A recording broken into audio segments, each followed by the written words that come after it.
Human sa kapinsaw sa katuig nga pagpahiuli sa naabusuhan nga mga kadagatan sa Virgin Islands, bukas na usab kini apan may kondisyones nga sumbanan.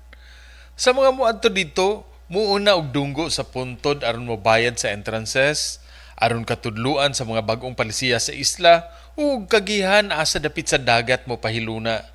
Suhiron usab ang mga dalas turista. Ang mabasurang gidala dalhon pag uli dili ibilin sa isla. Duha ka gatos ug 50 lamang ka tawo ang kinahanglan anaa didto bisan kanusa sa duha ka oras. Dili mulapas. Mao nga sa booking, bentaha ug makauna. Wala ni bangka nga magpundo sa isla. May mga gitumbok na nga pundohanan nga boya kay wala nay gitugutang maghagbong og angkla bisan asa. Ug kadto lamang rehistrado nga mga tour operators, boat operators ug accredited nga industry workers ang makapasulod og guests sa isla. Ang snorkeling o scuba diving himuon sa mga aprobadong lugar nga may mga buya na.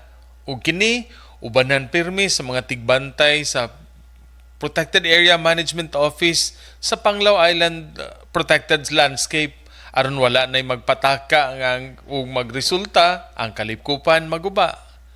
Niini gipaniwagan ni Gobernador Enrico Aristotelo Aumentado ug sa DNR ngadto sa mga katawhan sa pag-apil og bantay aron mas mulahutay ang labing piskay nga kagasangan, kapasilan, kalusayan, katunggan ug mga hunasan nga pahuwayanan sa mga dayo nga langgam ug surayanan sa mga turista nga may magpabuhi sa lokal nga ekonomiya.